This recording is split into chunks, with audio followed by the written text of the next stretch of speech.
tingkat provinsi. Dinolkan. Ya.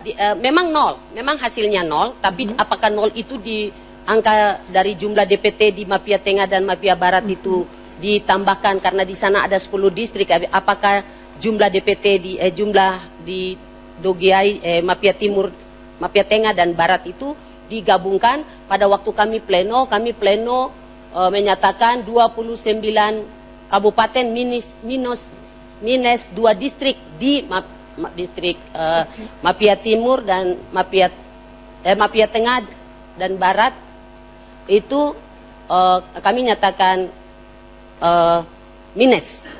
Lalu kemudian kami bawa ke tingkat nasional dan ketika kami rekap di tingkat nasional, lalu kami angkat kasus ini di tingkat nasional, lalu di tingkat nasional lah Ketua Bawaslu Republik Indonesia yang menyatakan untuk 2 distrik itu. Jadi kami di KPU Provinsi Papua tidak mengintervensi atau menyatakan Ya, jadi sampai tingkat nasional tetap diskualifikasi ya. Siap. Terima kasih. Yang mulia Pak Alif. Saya lagi saudara saksi. Sebelum saya teruskan, saya pernah tugas menjadi ketua pengadilan di Serui 4 tahun dan di Wamena 2 tahun. Terima kasih Bapak Ya. untuk pengabdiannya. Jadi begini, sebagai orang yang penyelenggara di provinsi, adakah laporan yang Anda terima? Karena itu kan dua macam. Kalau laporan itu bersifat administrasi diselesaikan di KPU, kalau bersifat pidana itu diselesaikan di Gakumdu, kan begitu, dan seterusnya. Adakah laporan yang saudara yang diterima oleh KPU provinsi mengenai penyelenggaraan dari seluruh seluruh wilayah provinsi Papua itu? Untuk kegiatan yang mana, Pileg atau Pilpres? Pilpres kan kita sekarang. Oh, Pilpres. kami tidak dapat laporan apa-apa. Tidak ada. Siap. Oke. Dengan demikian berarti saya sambung jawabannya. Berarti tidak ada yang diajukan sebagai tindak pidana di sana, di wilayah sana. Dalam Pilpres ini. Siap, tidak ada. Tidak ada. Dan kami tidak punya informasi Pak untuk ini. Kami Enggak, baru... kan saya tanya saja, jangan katakan yang tidak diketahui. Kan yang diketahui saja bahwa tidak ada, kan begitu. Hormat, terima kasih Bapak. Iya. Pak Fadil, ada tambahan sedikit Pak Fadil. Saudara saksi, kita ingin konfirmasi lagi. Kemarin dari saksi pemohon itu antara lain menyatakan di beberapa kabupaten kota yang memang dilaksanakan pemilunya, tetapi rekapitulasinya itu dilakukan di tingkat kabupaten. Apa saudara pernah dapat informasi itu? Saya mendapat informasi untuk Kerom yang ya. direkapnya di tingkat kabupaten. Nanti untuk menjelaskan alasan mengapa direkap di tingkat kabupaten, ada saksi dari Kabupaten Kerom. Selain dari Kirom, masih ada yang lain yang saudara ketahui? Ingat-ingat pelan-pelan. Dengar-dengar pelan-pelan hanya Kerom Bapak. Yang kuat-kuat terada Bapak. Tidak ada ya. Baik. Terima kasih. Anda sudah boleh duduk. Terima kasih keterangan Anda. Terima kasih untuk seluruh majelis hakim yang mulia. Terima kasih, saya undur diri dari depan. Yang berikutnya Saudara Didimus Dukumu. Silakan.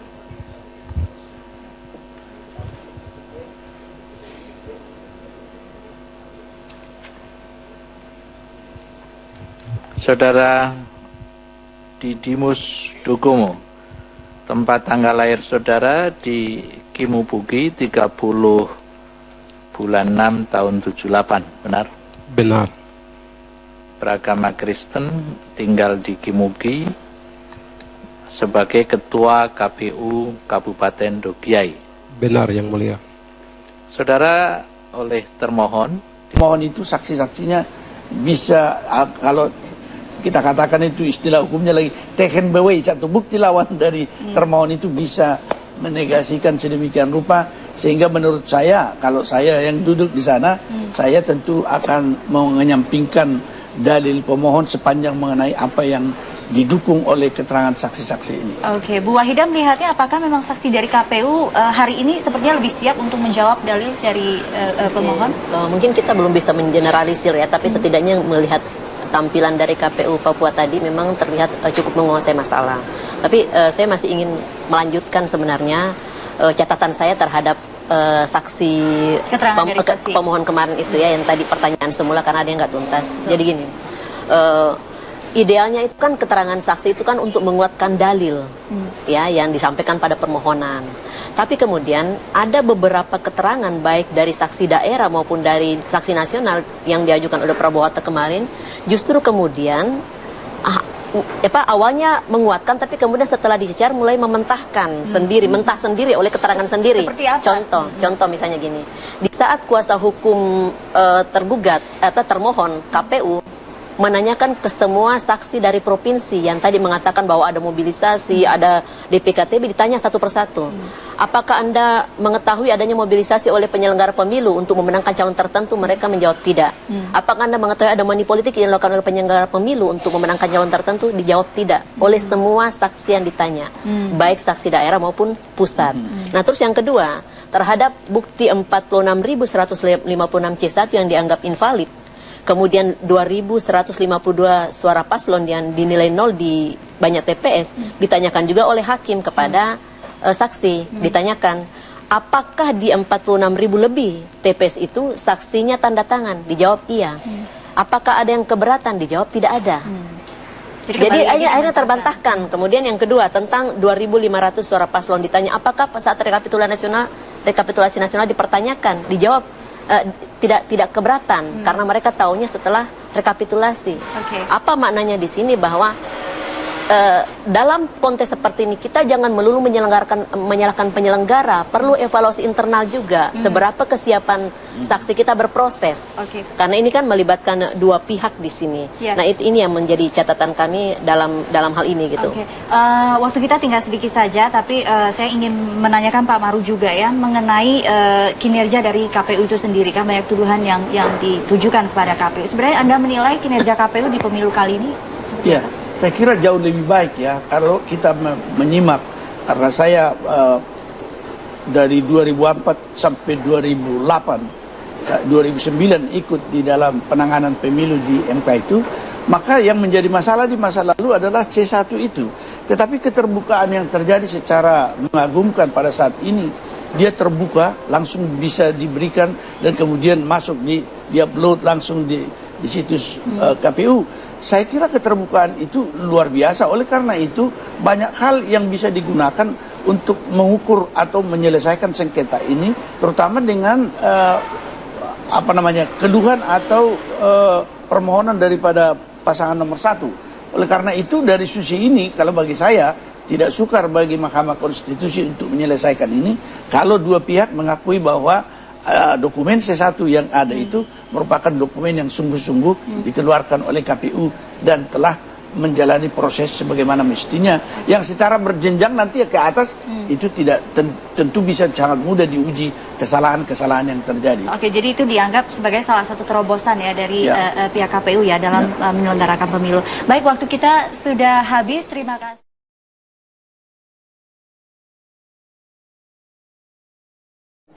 Tadi sudah mulai memberikan keterangan dengan proses pelaksanaan pemungutan suara atau pemilu presiden secara keseluruhan di Provinsi Papua.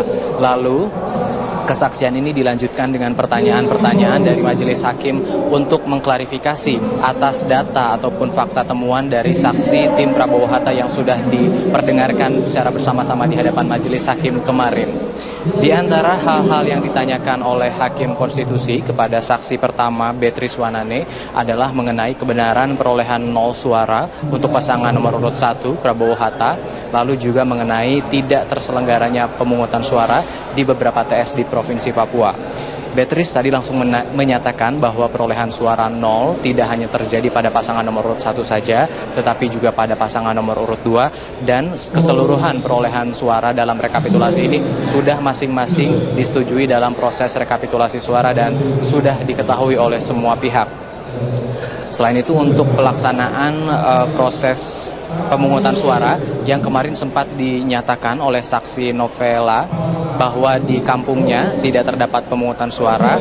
Beatrice mengungkapkan fakta lain bahwa apa yang sudah disaksikan ataupun dinyatakan oleh Novela tidak benar, karena ia mengetahui bahwa di kampung Novela di Kabupaten Paniai terjadi proses pemungutan suara pada tanggal 9 Juli lalu. Kedua fakta yang berbeda inilah yang tadi juga sempat dipertanyakan oleh Hakim Konstitusi Patrialis Akbar, dan tentunya ini menjadi fakta baru yang nanti akan dibuktikan atau diketahui data mana yang sebenarnya setelah dikaji oleh Mahkamah Konstitusi dan setelah ditemukan fakta atau kebenarannya. Saat ini saksi dari Ketua KPU Kabupaten Dogiay, Didi Musdogun, sedang memberikan keterangannya, karena kemarin juga saksi yang dari pihak pemohon yaitu Vincent juga menyatakan beberapa temuan mengenai dugaan pelanggaran pelaksanaan pemungutan suara di Kabupaten Dogiay.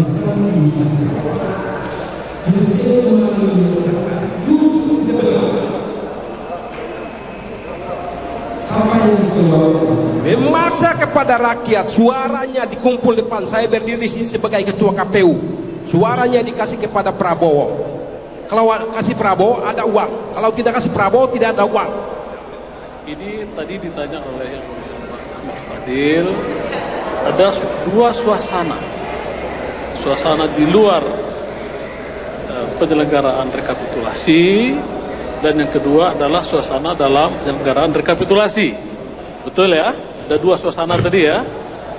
Bupati ini bicara tadi saudara katakan di luar rekapitulasi. Yang mulia, Bupati itu, kehadiran Bupati itu karena pengangkutan dana logistiknya, dana operasional belum dibayar, sehingga selama 1 minggu itu kami proses berjalan. Pertanyaannya, Bupati itu bicara waktu rekapitulasi apa di luar rekapitulasi? Bukan, pada saat itu PPD tidak mau kasih hasil rekapan ya, sehingga kami saya meminta kepada asisten 2 mendatangkan Bupati untuk memberikan pemahaman kepada masyarakat. Oke, seperti itu. Tadi saudara gambarkan untuk kita juga paham bahwa kondisi Dogiay yang begitu sulit untuk ditempuh menyebarkan logistik, betul ya? Benar. Ada bayangan sampai 5 hari sudah terbayang sama kita.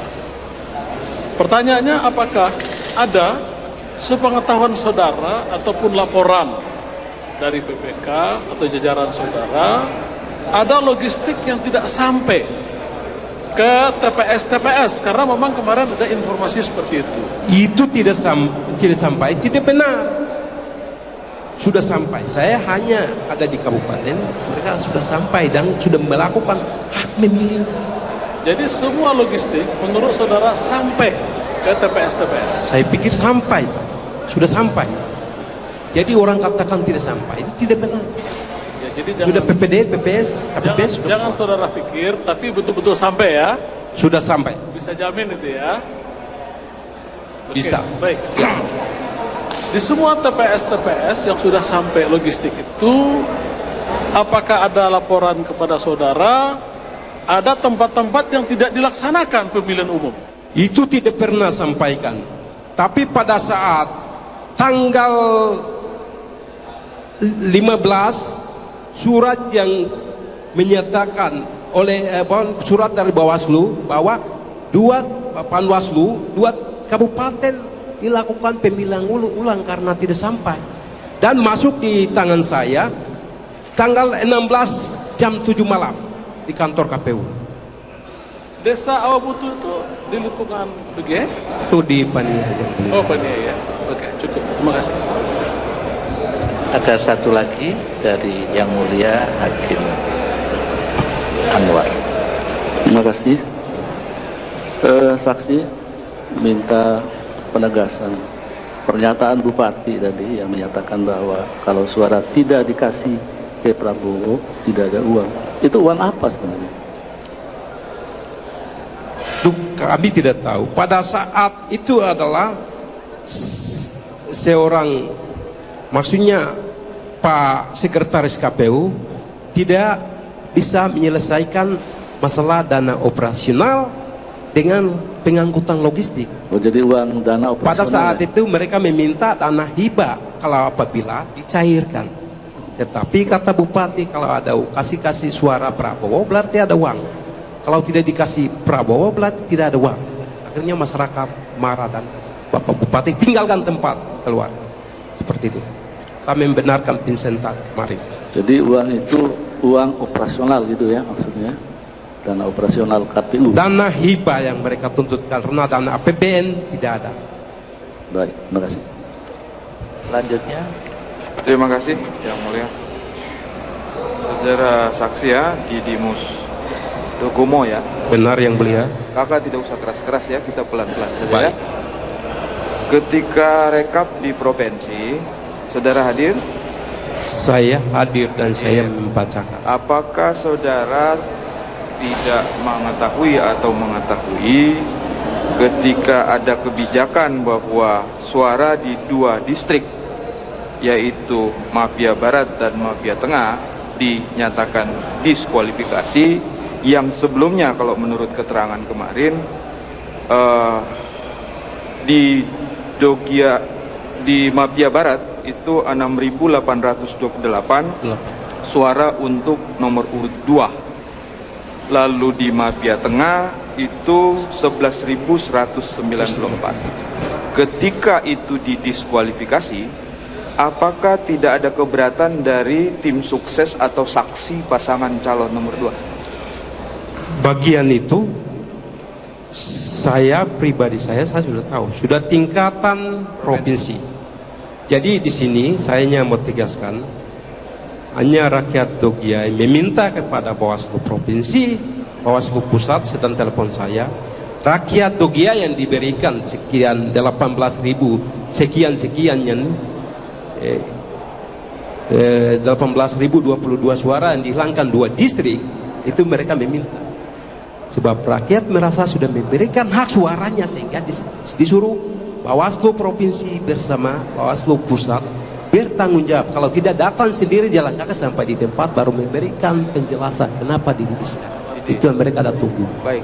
Apakah saudara mengetahui bahwa setelah ada dis tadi, aku udah nih, masyarakat yang jumlahnya begitu banyak yang sudah memberi suara itu menerima begitu saja atau marah karena suaranya dinyatakan tidak? Mereka meminta agar supaya Bawaslu Provinsi, Bawaslu Pusat itu masyarakat sudah merasa memberikan suaranya itu. Jadi mereka sehingga mereka meminta Bawaslu Pusat dengan Bawaslu datang jalan kaki ke tempat itu untuk memberikan pemahaman. Betul. Tidak ada surat tertulis buat rakyat Dogiyai 2 kecamatan itu sampai saat ini. Baik, cukup ya. Saudara bisa pelan-pelan juga kan, kakak bisa pelan-pelan. Terima kasih, Pak. Pelan-pelan saja. Ya. Terima kasih. Terima kasih Saudara Didimus, keterangan Anda cukup. Terima kasih. Silahkan duduk. Sekarang gantian.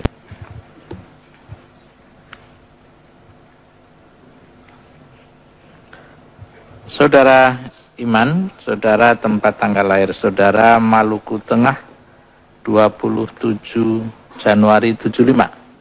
Benar? Benar. Saudara beragama Kristen tinggal di salah Pak, minta maaf, agama ya, Islam. Agama Islam. Ya itu salah penulisan di situ. Ini saudara kuasa ini kurang tepat menulisnya, dikoreksi oleh yang bersangkutan. Saudara tinggal di Mararena RT 03. Benar Yang Mulia. Sarmi ya? Benar. Saudara diminta untuk menjelaskan banyak poin ini, sampai 8 poin. Tapi supaya dapat diingat, satu-satu aja saya akan mulai satu-satu. Satu, soal pelaksanaan pemilu di Kabupaten Sarmi dan rekapnya di Sarmi. Silakan. Baik Yang Mulia.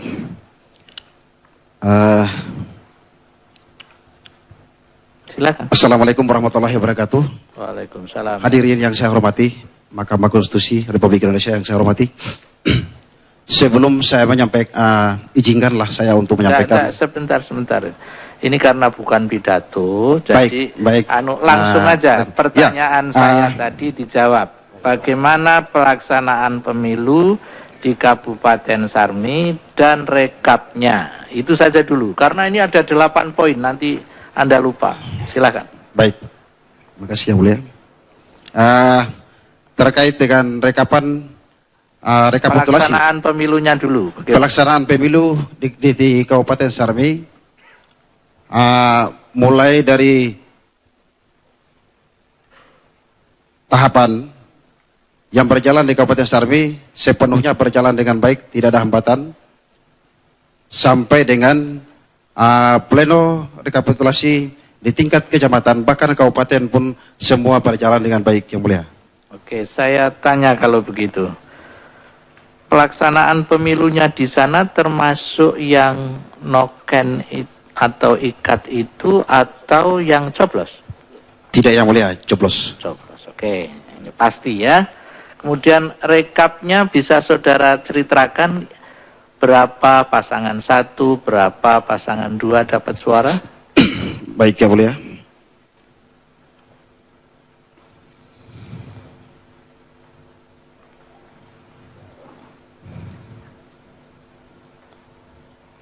Mohon izin sebentar saya lihat dulu hasilnya. Silakan.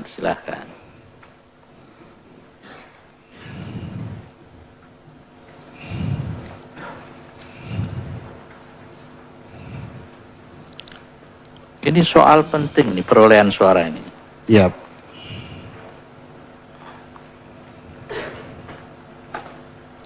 Izin yang mulia, saya akan bacakan. Mungkin saya bacakan secara rinci, kemudian nanti hasilnya akan berikut. Pertama, DPT mulai dari kita mulai dengan DPT. Oke, DPT berapa ini? Jumlah pemilih terdaftar dalam daftar pemilih atau DPT, laki-laki 14.757, kemudian perempuan 11891. Jumlah 26648.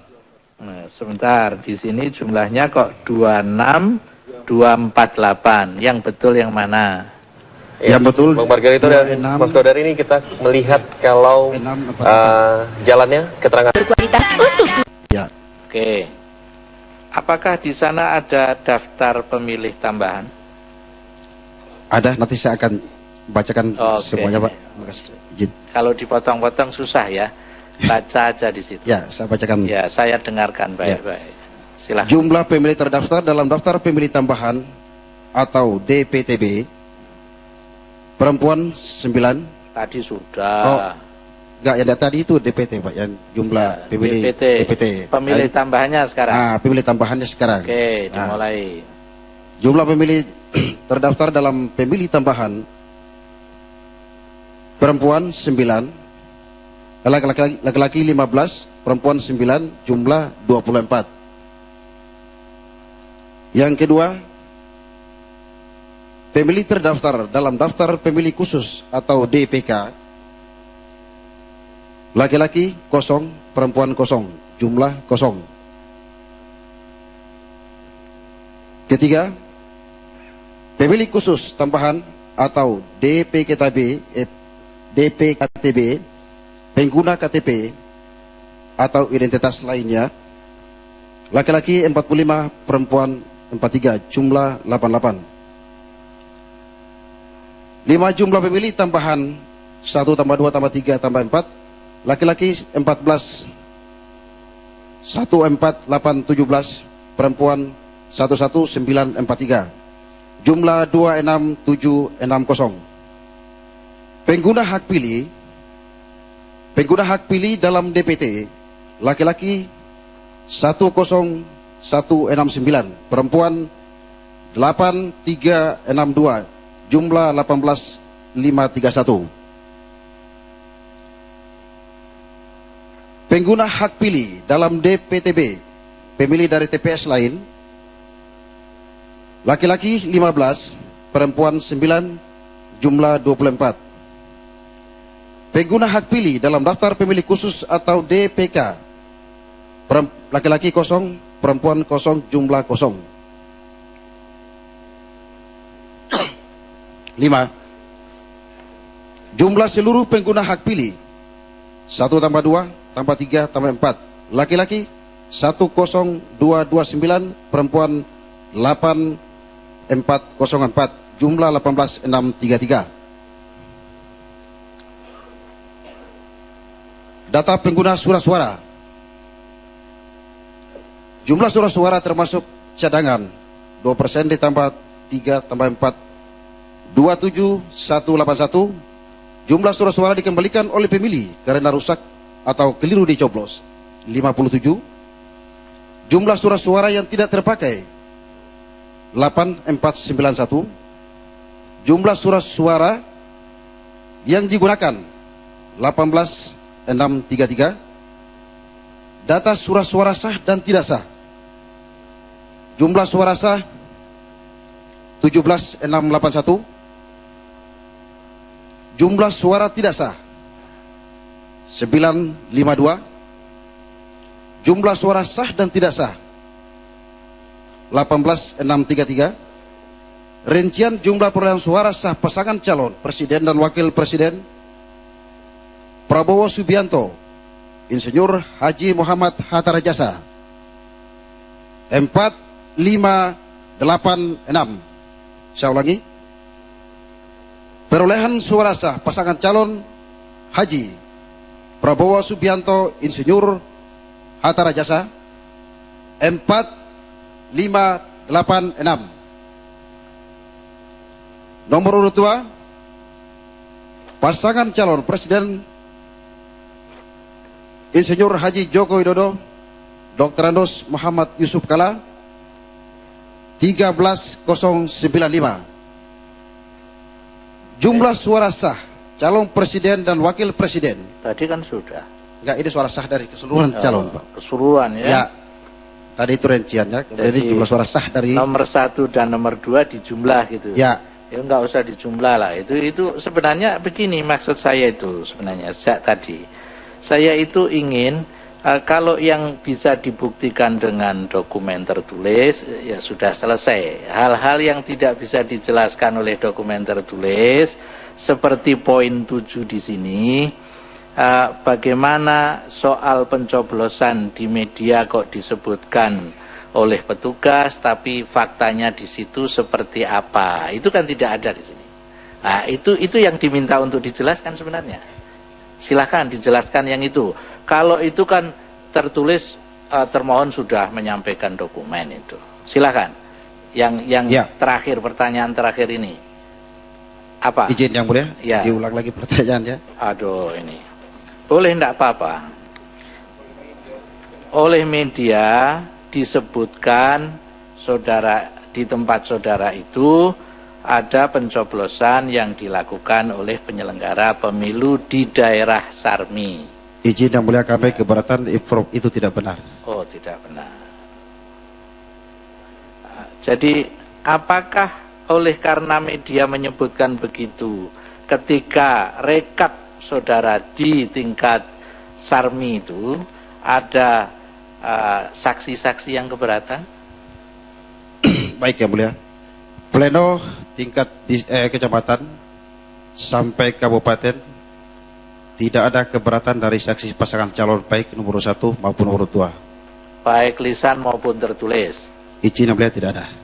Nah, kalau saksi tidak ada, apakah ada protes-protes oleh masyarakat? Dari masyarakat pun tidak ada. Kejadian-kejadian khusus yang lain? Kejadian khusus lain pun tidak ada.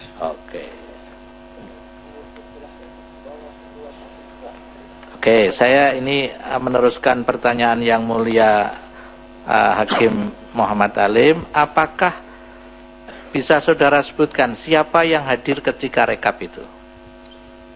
Izin yang mulia, rekap kecamatan apa kabupaten? Kabupaten, kan... oke.